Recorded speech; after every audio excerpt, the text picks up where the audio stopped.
mbokk yi salaamaaleykum dañoo ñëw ngir waxtaan ak yéen waaye leeral aussi parce que réew mi fi mu toll ci wàllum politique dafay jar souvent posture ak responsabilité bi nga xamante ne yàgg nañ ko fi am ñu continuer di ko fi am doxal li nga xamante ne moom lañ mës di doxal. damay ñëw ci l'actualité de ce matin boo ko jëlee de vendredi à aujourd'hui mooy d'une part la modification du code électoral en son article L29 et L30 initiée par les députés représentants du peuple mandataires du peuple loolu am na fi samedi ngeen gis commission bi daje le ministre de la justice demoon assemblée nationale ministre bi nga xamante ne moom fa waroon nekk beneen ministre di Bamba Cissé nekkoon daaka ba tax mu dul woon ñëw waaye commission bi gisuñu opposition en tout cas ci information yu ñu am boo xam ne gouvernement bi def na ko sur la modification du code électoral notamment ci article L29 L30 kon loolu amu ci loolu dina am yuñ ci leeral waaye daa am fu may tàmbali mbir mi waxtaan bi mbokk yi parce que il faudrait que ñu am visage jëmm yoo xam ne faw ñu am lu ñu teg ci seen kanam ngeen gis fàttaliku leen il y a peut-être 2 semaines ou 3 maanaam premier trimestre 2026 bi mu jeexee parce que bu ngeen fàttaliku président de la république dafa waxoon ne kat dina jéem a fexe premier trimestre 2026 ñu dugal ay modifications notamment ci cour constitutionnelle ak yeneen bi ñu ko gisulee man jàpp naa ne liggéey bi xëy na ñi ngi ci parce que gouvernement bi je sais que c'est du sérieux et je sais que gars yi ñi ngi ci mais ci boobu jamono pour des raisons politiques da ngeen a dégg ki nga xam ne maître Abdoulaye Tine jaru ko woon waaye dama ne faw mu leer maître Tine da ngeen a dégg mu dem ne proposition de loi bi mi ngi ci tableau ci nga xam ne moom mooy projet de loi bi mi ngi ci tableau ki nga xamante ne moom mooy président assemblée nationale et que jox nañ ko ki nga xamante ne moom mooy commission bi des lois bu maître Tall ne à l'époque maître Tall dafa génnoon daat ne loolu amul mbokk yi maître Abdoulaye Tine dafa fen il faut mettre les mots dafa wax lu dul dëgg te ñoom loolu la ñu xam mi ngi ci coalition boobu ñuy tudd du ma tudd ci coalition bi ñu ngi wax naan révolution amul effectivement ñoom gëmuñu révolution parce que seen bëgg-bëgg rek moo leen ñor mais dafa wax lu dul dëgg dafa kàcc te tey la publication faite par la présidence de la république ne am nañ ay projet yoo xamante ne dañ ko bëgg a soumettre askan wi avant muy dem conseil des ministres ñu koy examiner ñu koy soog a yóbbu assemblée nationale mu ne ñoom loolu la ñuy wan askan wi muy modification constitution création cour constitutionnelle nouveau code électoral la loi sur les partis politiques donc publication bi présidence def ne ñoom ñi ngi ci doon liggéey et que dinañ ko mettre à disposition askan wi donc demagul assemblée nationale day firi ne maître Abdoulaye Tine bu coalition boobu lam génnoon bëgg koo sosal assemblée nationale par ricochet sosal ko Pastef parce que ñoo yor assemblée nationale et son président da doon fen et lii dama ne woon mu leer parce que mag mu dul wax dëgg la dafa flagrant kon et dans une télévision de la place devant les Sénégalais ou bien dans une radio de la place mu ne affaire bi kat mi ngi ci taabalu président commission des lois bu assemblée nationale kon jóge na ci gouvernement bi dem na assemblée nationale ci ay kàcc kese ci koo xamante ne nee nga avocat nga daf ñoo bëggoon a donc jaxaseeg askan wi mais am na kàcc yoo xam ne du bee jaaw déedéet l'histoire l'a répété Maître Abdoulaye Tine tu as menti devant les Sénégalais et tu es un menteur loolu il faudrait que les gens le sachent maintenant un tel profil une telle identité relique politique n'a pas de base politique bu taxawee position bi mu amee nii mu ko amee nii du ñu bett parce que des charognards lii dong la ñu xam quand tu veux faire de la politique da nga koy def mu ànd ak moral ànd ak dëggu ànd ak gëm-gëm même boo d'accordul ak nit sax am na ci yoo xamante ne sa moral war na la ci téye ce scrupule war na la ci téye mais si tu n'en as pas di fen yu tooyee nii ba mu rattraper la en espace d'1 mois je pense que war nga xoolaat sa bopp te li muy wax ça s'adresse à maître Abdoulaye Tine parce qu'il a menti devant les Sénégalais sosoloon Assemblée nationale sosoloon maître Abdoulaye Tall bëgg a wax ne projet de loi bi nga xamante ne annoncé woon nañu ko mi ngi ci table présidence Assemblée nationale notamment ci ki nga xamante ne mooy président de la commission de loi loolu la waxoon tey moom moo génnaat tey dem leen xool je pense Dakar Matin ou je ne sais où mu naan les députés de PASTEF je leur demande de surseoir à leur modification parce qu'il y a un nouveau code lui il doit se taire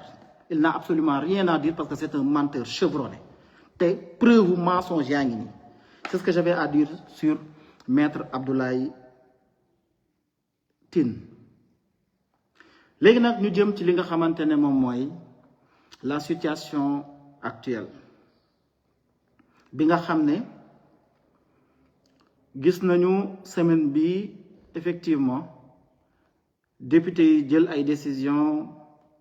ay initiatives mu am également lu xew tey waaye daam lu ñuy leeral ci bu njëkk mooy initiative parlementaire bi nga xamante ne député yi jël nañ ko bi si njëkk mooy ñoom seen initiative parlementaire boobu ñu def article 80 bu constitution Sénégal dafa leer mu ne initiative parlementaire maanaam li nga xamante ne moom mooy tax loi mën a nekk ñu baal ma initiative des lois ñii ñoo ko mën président de la République premier ministre wala député yi te député yi li ñu def kon lu leen constitution may la donc ñoom waru bu leen neexee ñu bañ a xaar président bañ a xaar premier ministre sukkandiku ci suñu constitution am initiative parlementaire mooy li ñu def kon la constitutionnalité de l'initiative ne relève d'aucun doute lu ñu war a def la def nañu ko boobu bi si njëkk. Assemblée nationale également dafa am fonction boo xamante ne ñëpp xam nañ ko dafa am une compétence autonome compétence boobu nag ki ko may mooy suñu constitution kon ñoom aussi bu leen neexee mën a jël ay décisions yoo xamante ne day méngoo ak suñu constitution te du wékku ci li nga xamante ne moom mooy exécutif bi. maintenant ci contexte institutionnel actuel bi nga xamante ne moom la ñu ne président de la République dafa waxoon ne ci benn délai ne dinañ transmettre des projets de loi à l'Assemblée nationale délai boobu bu mu eggee te waa Assemblée nationale li gisaguñ ko xëy na ñoom ñu am ay yitte ñoom Assemblée nationale ci seen bopp ñoo ñu amal li nga xamante ne moom mooy initiative parlementaire boo xamante ne dañoo jàpp ne dañoo war a changer loi tel bokk na ci bi nga xamante ne moom mooy code électoral L29 L30 te loolu yëpp pour assurer li nga xamante ne moom mooy continuité bi nga xamante ne moo nekk ci processus législatif maanaam président de la République mën na liggéey ci ay textes de loi ay projet bëgg ko transmettre à l'Assemblée nationale ne leen date sangam dinaa leen ko indil xëy na ñoom date sangam gisuñu ko et je ne doute pas que la présidence ñi ngi ci doon liggéey xëy na amuñu information que ne mi ngi ñëw ñoom ñu initier li nga xamante ne moom mooy initiative parlementaire conformément à la constitution di mu leen ko maye mooy li tax ngeen gis l'initiative parlementaire bi nga xamante ne député yi def nañu ko mu jëm ci li nga xamante ne mooy modification article L29 ak L30 kon loolu la constitution leeral na te lu leer nañ li nga xamante ne mooy ci seen mission beneen bi mooy procédure bi nga xamante ne c'est en cours mbokk yi gis ngeen dépôt proposition de loi mbir la moo xamante ne constitution moom moo ko encadré ak li nga xamante ne moom mooy règlement intérieur bu Assemblée nationale dès lors que ñu déposé ko proposition de loi bi day topp li nga xamante ne moom mooy cheminement législatif am normal examen de recevabilité par le bureau bi daal di xool ba xam ñii lii nga xamante ne moom la ñu jox c'est recevable ñu transmettre ko au président pour avis conférence au président de l'Assemblée nationale conférence des présidents pour la saisine de la commission compétente daal di daje ñu fixer li nga xamante ne moom mooy calendrier bi examen bi commission examen en séance plénière et adoption lii mooy yoon bi nga xamante ne moom la proposition de loi amee kon procédure bi nga xamante ne moo nekk en cours dafa war a continuer dara war a ko taxawal parce que loolu moo méngoo ak texte yi nga xamante ne moom moo encadré suñu fonctionnement wu institution loolu mu leer d'autant plus que d'après les informations que nous avons le ministre de la justice samedi passé mi ngi woon à l'Assemblée nationale et que moom d'accord na ci donc gouvernement bi ànd nañ ci li nga xamante ne moom mooy waa Assemblée nationale ci modification projet de loi bi parce que la constitutionnalité de ce texte tant que mi ngi ànd ak suñuy gëm-gëm ak suñu constitution rek mënees nañ ko nangul. beneen bi ci li nga xamante ne moo jëm ci wàllu woowu Assemblée nationale tàmbali nañ ab liggéey ci modification article L29 L30 ci code électoral boo xamante ne existe na mi ngi ne ñoom li leen loi wax la man fi mu ne nii aw ma ci position pour le moment je donne juste une information li loi wax mooy ñoom bu leen neexee ñu continuer bi ñu continuer il y a un nouveau code boo xamante ne projet la ñëwagul Assemblée nationale te nouveau code boobu man gisaguma ko de mais jàpp naa ne lu baax a baax la ci réew mi sérieusement jàpp naa ne nouveau code bu baax la mais en attendant ñu koy adopté di changer ancien code bi lañ modifié li ñuy modifié taxaw xaar ba bu ñëwee gën a baax ñu voté ko ñu remplacer ancien code bi par le nouveau code électoral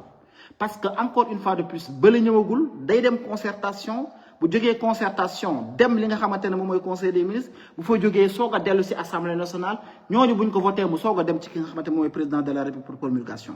loolu mën na jël 1 mois ku mën na ko bañ a jël je ne sais pas xaw ma le calendrier bi mais en attendant am na benn processus boo xamante ne tàmbali na pour le moment jógee ci député yi comme ni ko constitution bi mayee ñu woo ñi nga xamante ne ñoom ñooy waa gouvernement bi exécutif ba ministre de la justice ñëw remplacer waale ki nga xamante ne également moom ministre de l'intérieur processus bi tàmbali na damaa jàpp man fii nag sama xalaat lay joxe mooy dafa war a yegg ba mu jeex ba ñu modifier ko en attendant nouveau code électoral bi di ñëw assemblée nationale bu boobaa député yi bu ñu gisee ne dañ ko war a voté ñu voté ko man loolu laa gëm mais processus bi ñu entamé dafa war a yegg.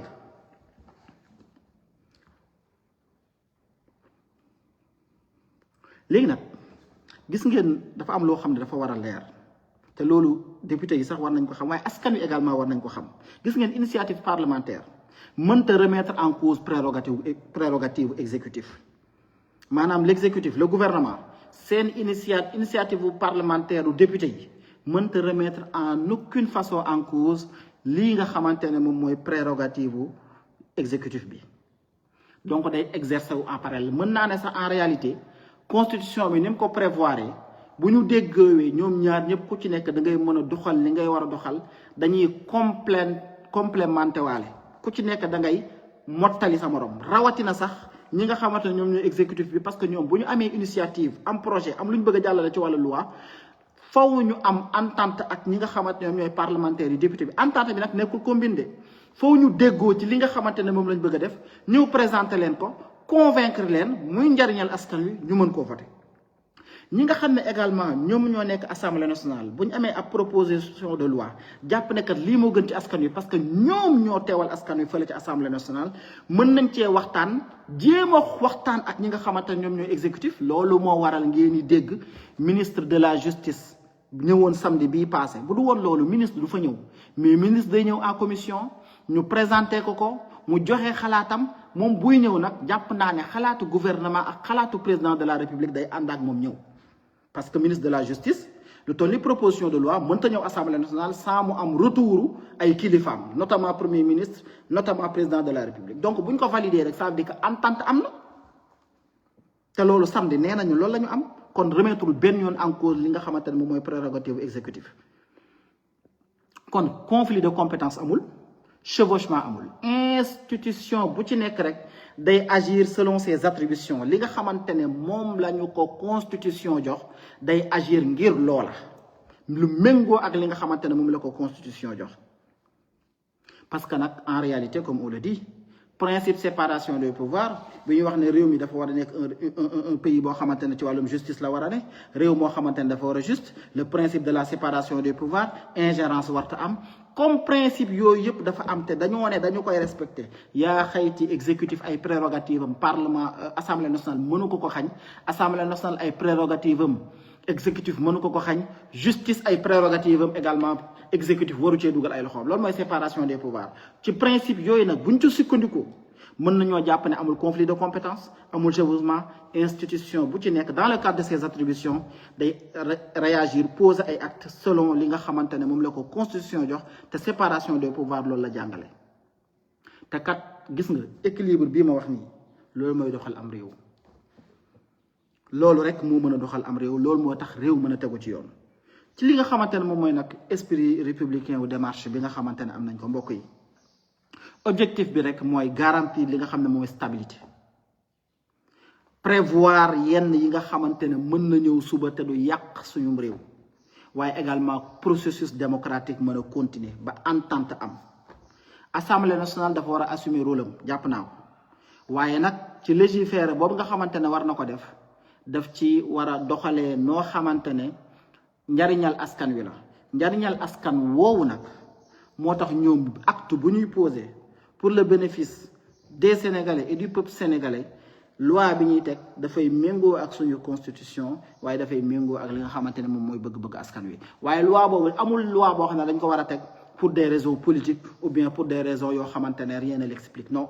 toute loi ou bien toute initiative parlementaire dafa war a reposer wu ci l'intérêt général c'est-à-dire ñoom ñi nga xamante ne ñoom ñoo fa nekk kat li ñuy def lan la ci askan wi bëgg est-ce que moom mooy ñeen intérêt général